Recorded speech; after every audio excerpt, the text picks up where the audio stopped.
E eu acho que depende muito do perfil do investidor também, né? Porque às vezes o investidor é aquele... ele vai menos em high yield porque ele quer, né? Ele é mais conservador e isso faz diferença também na carteira.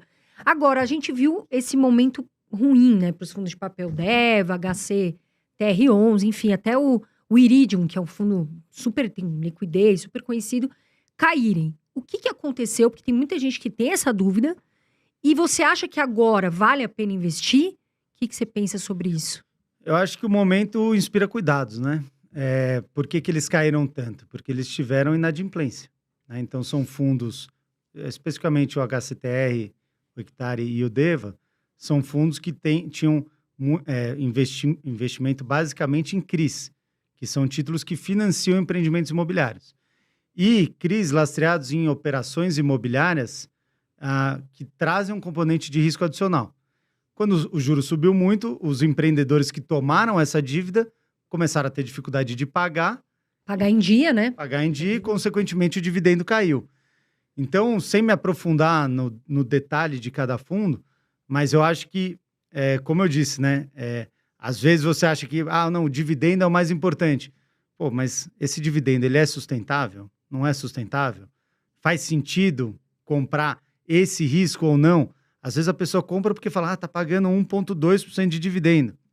Tá bom, mas o que tá vindo atrás disso que você não tá vendo? Então, acho que tem que ser muito cuidadoso e não pode analisar pura e simplesmente pelo dividendo que tá pagando naquele mês. Você tem que ir muito mais a fundo para avaliar se um fundo faz sentido ou não na tua carteira. Agora, Lui, a gente tem aqui muitas pessoas que investiram no DEVA11, no HCTR, no VSLH, ou seja, fundos imobiliários de papel high yield, que estavam pagando muito acima da média, 20%, 25% ao ano.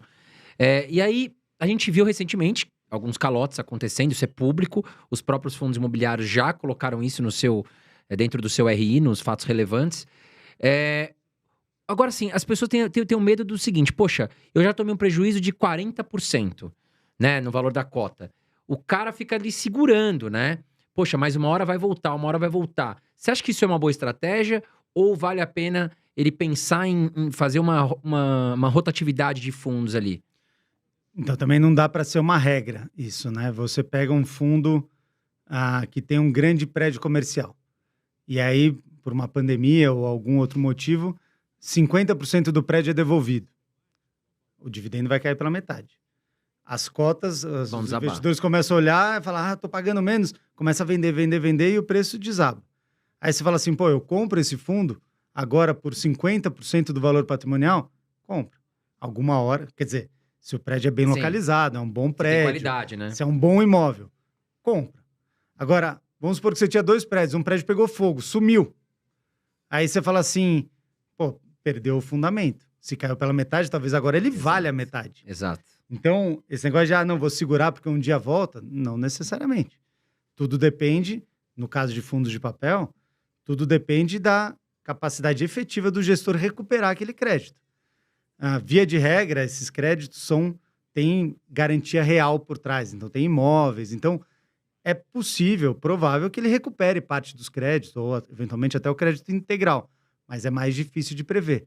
Então, quando você tem queda de rendimento por vacância, se forem bons imóveis, pode ser uma ótima oportunidade para comprar. Agora, queda de rendimento por inadimplência, aí você tem que dar um tempo e entender se aquela inadimplência de alguma maneira vai ser revertida ou não, para você decidir se você mantém aquele fundo na tua carteira ou não. Exato. Porque o investidor tem uma mania que assim, né? Foi o que você falou. Cai 50% e ele não quer realizar o prejuízo. Porque ele fala, eu vou deixar aqui, uma hora vai subir.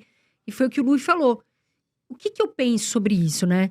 Se você quiser vender no prejuízo e colocar num outro fundo que você acredita mais, eu não vejo um grande problema. O problema é que o investidor fica com isso. Vai subir, eu não vou realizar o prejuízo. Então não tem problema. Se você não confia mais no fundo, eu, Carol, vejo. Realizo o prejuízo e vai pra lá. E aí, gostou? Deixe seu like.